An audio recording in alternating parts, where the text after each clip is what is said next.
안녕하세요. 스타디쉬입니다. 2024년 2월 27일 가수 나훈아 씨가 데뷔 58년 만에 은퇴를 선언한다고 합니다. 너무나 충격적인데요. 그가 아직도 짱짱한 것 같은데, 그리고 아직도 그의 노래를 더 듣고 싶어 하는 사람들이 많은데요. 은퇴를 하는 숨겨진 진짜 이유는 과연 무엇일까요? 충격적인 그의 인생의 여정과 은퇴 이유를 깊이 있게 알아보겠습니다. 나훈아 씨는 아직까지 나이 논란이 있는 미스테리한 가수인데요. 1947년생으로 익히 알려져 있지만 호적상에는 1951년생이라고 합니다. 고등학교 1학년 때 같은 반이었던 호랑이 그림 화가로 유명한 이무길 씨도 1951년생이라고 해요. 16살, 17살에 데뷔했는데 너무 어려서, 그리고 남진 씨와의 라이벌 구도를 만들기 위해 나이를 올린 것으로 추정. 본명은 최홍기이며 고향은 부산. 남진 씨에 비해 잘 사는 집은 아니었지만 그 또한 매우 유복한 집안에서 자랐다고 해요. 아버지가 우리나라에서 제일 큰 무역선 마도로스였는데 무역업까지 했다고 합니다. 그 당시 밥 먹기도 힘든 50년대에 집에 축음기가 있을 정도. 어렸을 때부터 주먹이 세고 불의를 보면 참지 못하는 성격이었는데요. 그래서 한편으로는 문제아이기도 했습니다. 중학생 시절 야구부 4번 타자였는데 야구 방망이로 동네 아이들을 정리하기도 했다고. 이렇게 겉으로는 거칠게 보였지만 감수성이 아주 뛰어났고 노래에 놀라운 재능을 보였어요. 5학년, 6학년 때 부산시 교육위원회에서 개최한 콩쿠르 대회에서 2년 연속으로 1등을 했습니다. 그 후 중학교를 졸업하며 성악가가 될 꿈을 안고 형을 따라 서울에 올라와 장위동에서 하숙을 하며 지금은 역사 속으로 사라진 설아벌 예술고등학교를 다녔어요. 이때는 나서지 않고 조용하면서도 노래 잘하는 아이로 통했다고 해요. 그리고 공부도 꽤 잘했다고 합니다. 형제 중에 가장 공부를 잘해 아버지는 그가 의사나 판검사를 해주기를 바랬어요. 그런데 갑자기 너무나 쉽게 가수가 되어버립니다. 어떻게 가수가 되었을까요? 고등학교 2학년 때 작곡가 심영섭 씨가 학교 바로 옆 정릉에서 음악학원을 열고 있었어요. 그 학원에 친구 따라 놀러 다녔는데 거기 가서 가끔 노래를 했습니다. 우연히 그 노래 소리를 들은 심영섭 씨는 탐이나 침을 꿀꺽 삼킬 정도였죠. 심영섭 씨의 주선으로 오아시스 레코드사와 인연이 닿게 되어 한국 가요사의 대역사가 시작되었습니다. 맨 처음 데뷔한 노래는 천리길로 알려져 있지만 사실은 1968년 내 사랑이라는 곡이라고 해요.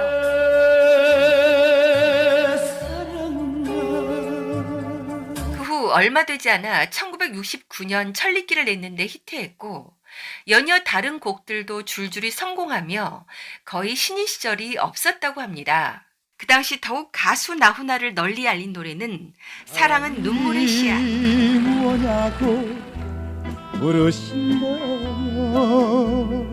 이렇게 잘 나가고 있었지만 부모님 몰래 가수가 되었기 때문에 집에서는 전혀 몰랐다고 합니다.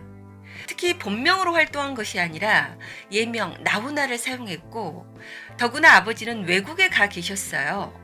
나훈아 씨를 만나기 전 오아시스 레코드사는 빚에 넘어갈 판이었습니다. 그런데 그의 노래가 히트하면서 빚을 다 갚고 벌떡 일어서게 되었다고 해요. 오아시스 사장은 나훈아 씨가 집안 얘기를 안 해서 못 사는 줄 알고 쌀 한 가마를 지폐에 싣고 돈 50만 원을 봉투에 넣어가지고 그의 아버지에게 인사를 드리기 위해 부산 집으로 내려갔습니다. 그제서야 사실을 알게 된 아버지는 난리를 치셨고 사장은 쫓겨나듯이 서울로 돌아갈 수밖에 없었어요. 또한 아버지는 나훈아 씨를 아버지 친구가 경영하는 병원에 집어넣어버립니다. 가수 활동을 못하게 하려고. 그런데 입원해서 검사해보니 놀랍게도 그의 폐가 진짜 안 좋았대요. 그때 강제로 입원한 김에 치료를 받아서 다 나았다고 합니다. 아버지가 가수 활동을 죽어라 반대하셨지만 그때 폐가 안 좋은 것을 발견하지 못했다면 그의 가수 생활이 과연 가능했을까 생각하니 참으로 신기하면서도 그가 평생 아버지의 은혜를 잊을 수 없을 것 같습니다. 그러나 그의 아버지는 나훈아 씨에게 평생 씻을 수 없는 정신적인 트라우마가 됩니다. 차차 말씀드릴게요. 그는 우리나라에서 가장 많은 히트곡과 앨범을 냈는데요. 히트곡만 무려 120곡이 넘고 앨범 발표 수만 해도 무려 200장 이상. 800곡 이상의 자작곡을 포함해서 2,600곡 정도의 취입곡을 자랑합니다. 한 가수가 평생 히트곡을 한두 개도 가지기 힘든 것을 생각하면 실로 어마어마하다고 할 수 있겠죠. 또한 히트곡 대부분을 그가 직접 작사 작곡해서 저작권료 또한 상상을 초월합니다. 한 달에 5천에서 1억 정도가 나온다고 해요. 그러면 저작권료만 따져도 1년이면 6억에서 12억. 아무리 인기 작곡가라고 해도 1년에 1억 나오기도 힘든데 정말 그는 신기급. 그의 히트곡들이 너무 많은데 그중에 몇 곡만 잠시 들려드릴게요. 날이 새면 불쇼들이 그다 밤에 들었을 때에 내 가슴은 오 남은 남쪽 하늘 앞에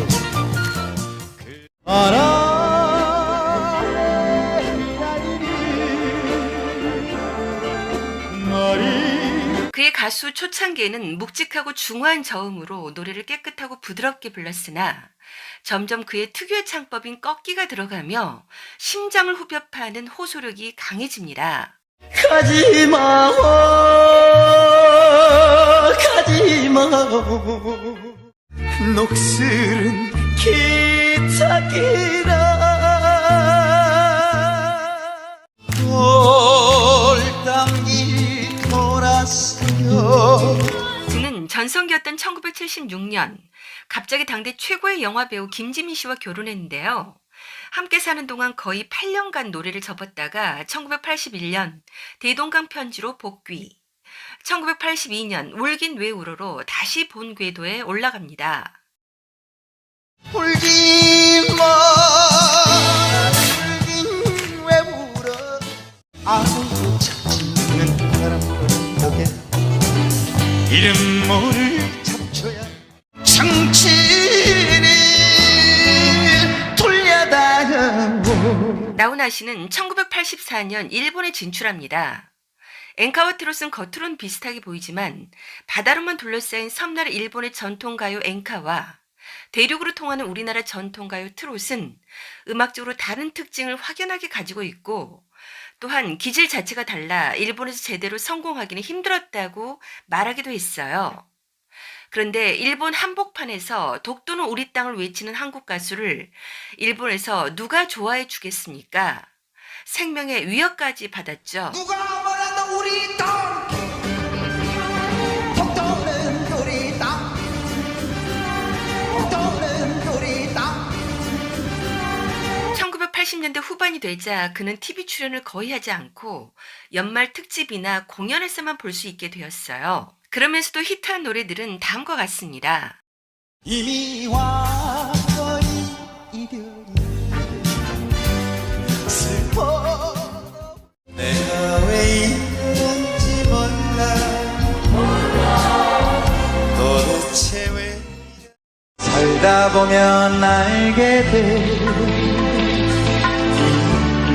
일러주지 생각이 난다 홍시가 열리면 울어가다 세월아 너는 어찌. 그 후 2006년 공연을 끝으로 그는 잠정적인 은퇴 상태가 되며 10년 넘게 잠행을 하죠. 그런데 어떻게 그의 노래는 온 국민의 사랑을 받을 수 있었을까요? 그는 자기 노래에 대해 이렇게 말합니다. 나훈아의 뽕짝은 뒤집고 꺾고 해 쌓고. 제가 나오기 전엔 뒤집고 꺾고 하는 게 없었습니다. 얌전하게 불렀지요. 나훈아 씨의 꺾는 창법이 어디서 나왔을까요? 전 어릴 때부터 민요를 좋아했습니다. 어머니가 제 손을 잡고 민요하는데 자주 데리고 가셨거든요. 그때 그런 창법이 몸에 익숙해진 겁니다. 꺾는 창법이 민요에서 나온 겁니다. 보세요. 아리아리랑 쓰리쓰리랑 이런 것들이 다 꺾기 창법 아닙니까? 어머니는 남편이 배를 타고 해외에 한번 나가면 6개월, 1년씩 돌아오지 않아 무척 외로워하셨는데 어린 홍기가 국악을 하고 민속악기를 가지고 노는 모습을 보며 환하게 미소 지으며 좋아하셨어요. 어머니가 모처럼 즐거워하는 모습은 어린 아들을 더욱 신명나게 했고 그때 여러 가지 악기를 경험해서 나중에 공연할 때 북도 치고 칼춤도 추었다고 합니다. 이렇게 나훈아 스타일의 독특한 창법과 다이내믹한 에너지와 카리스마 등 그의 노래와 공연 예술이 주는 매력은 무궁무진하죠. 그러나 50년이 넘는 그의 노래 인생은 위대했지만 공백기 또한 만만치 않았습니다. 무려 20년 가까운 세월을 노래를 하지 않았죠. 왜 이렇게 부침이 심했을까요? 1972년 나훈아 씨는 한 공연에서 찻집의 고독을 부르다 한 괴한에 의해 얼굴에 지울 수 없는 상처를 가지게 됩니다. 정신적으로 너무 힘든 상태에서 바로 다음 해인 1973년 전격적으로 공군에 입대하는데요. 입대 직전 이모 씨와 결혼했어요. 그녀는 당시 유명 영화배우 고은하 씨의 사촌이었죠. 2년 뒤 1975년 이혼하는데요. 이혼 당시 그는 전역을 1년 남겨두고 있었습니다. 첫 번째 결혼은 군 생활 중으로 결혼 생활은 거의 없다고 봐야 할 것 같아요. 그런데 첫 번째 이혼을 하자마자 그 다음 해에 바로 두 번째 결혼을 합니다. 1976년 부대 전역 후 당대 최고의 영화배우 김지미 씨와 결혼 발표를 해 큰 화제를 불러일으켰죠. 더욱 센세이셔널했던 점은 김지미 씨는 나훈아 씨보다 10살 이상의 연상이었는데 당시로서는 상상하기 힘든 일이었습니다.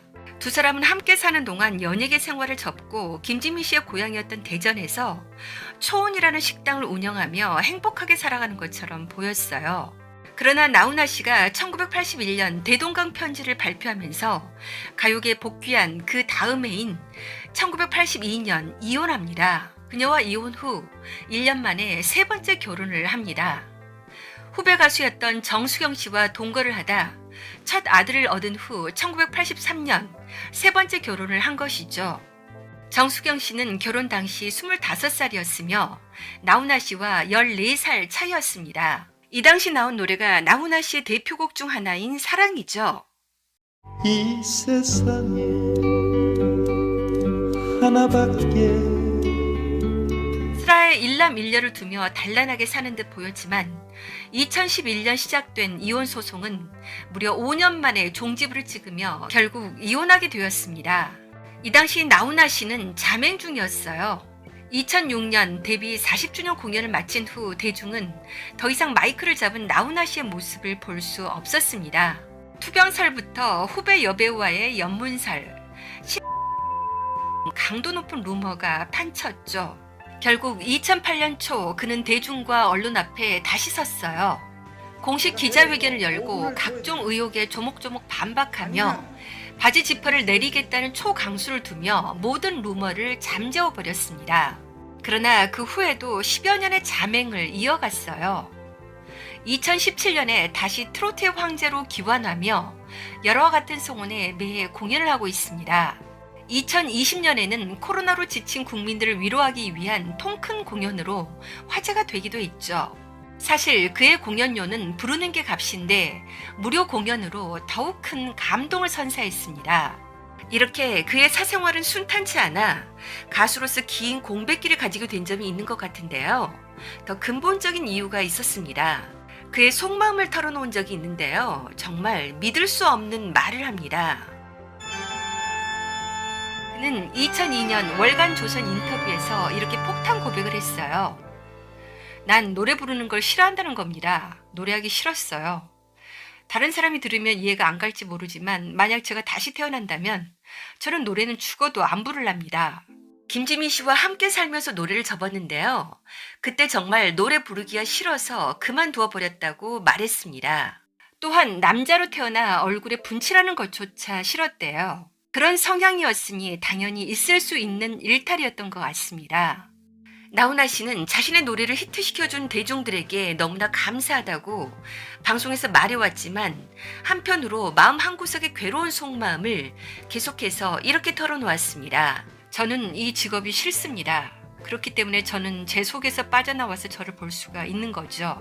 만약 제가 인기 속에 빠져 있으면요, 제 관리가 안 됩니다. 노래가 좋아서 환장해서 노래를 하면 그 속에 빠지고 마는 겁니다. 내가 잘하는지 못하는지도 몰라요. 그래서 그런지 그는 다른 가수들과 달랐어요. 공연을 앞두고 밴드와 함께 철두철미하게 연습하는 것은 물론이고 며칠씩 하는 공연이 끝날 때까지 연습하고 또 연습한다고 해요. 눈 감고도 할 수 있는데도 죽어라고 연습했습니다. 밴드가 초죽음이 될 때까지. 그는 이런 말을 하기도 했어요. 자기는 노래를 못하니까 더 열심히 최선을 다해서 연습해야 한다고. 천재가 재능만 믿지 않고 연습까지 남보다 더 많이 해버리니 이를 덮을 자가 없죠. 그러나 부작용도 만만치 않았습니다. 너무나 과도하게 최선을 다하다 보면 사람은 기가 다 빠져 기진맥진해질 수가 있죠. 그도 인간인지라 이런 생활에 지친 나머지 에너지가 고갈되어 다시 부활하기 위해 긴 휴식이 필요했던 측면도 있었던 것 같아요. 또한 그가 진짜 좋아하는 것을 털어놓기도 했죠. 나는 비즈니스가 좋았어요. 김지미 씨랑 대전에서 초원이란 식당을 했는데 아침 일찍 일어나서 작업복 입고 뚝딱거리고 그랬어요. 난 그런 게 좋았어요. 내 스타일이 그래요. 그는 이렇게 노래보다 사업이 더 좋다고 말하기도 했습니다. 그리고 나중에 실제로 회사를 차리죠. 86년에 자신의 기획사 아라 기획을 세워 본격적으로 레코드 제작 판매업을 시작한 것은 89년부터였습니다. 이 사업으로 벌어들이는 수입이 가수 수입만큼 들어온다고 밝혀 당시 재산이 수백억에 이를 것이라고 했는데요. 지금은 수천억대를 예상해 볼 수도 있을 것 같습니다. 또 한 가지 딜레마는 그는 아버지에 대해 죄스러운 마음을 떨칠 수 없었던 것 같습니다. 아버지는 천하의 나훈아가 되었지만 73세에 돌아가실 때까지 가수가 된 자식을 용서하지 않으셨어요. 그런 사실이 나훈아 씨에게 평생 한으로 남아 경기도 이천에 있는 아버지의 산소에 1년에도 몇 번씩이나 들려 푹푹 울고 온다고 합니다. 최근 내놓은 신곡 테스형에 나오는 테스형이 바로 돌아가신 자신의 아버지를 뜻한다고 하죠. 세상이 왜 이리 산소에 제비꽃이 피 그가 가끔 더욱 노래를 부르기 싫어하는 것이 아버지의 영향도 있는 것 같습니다.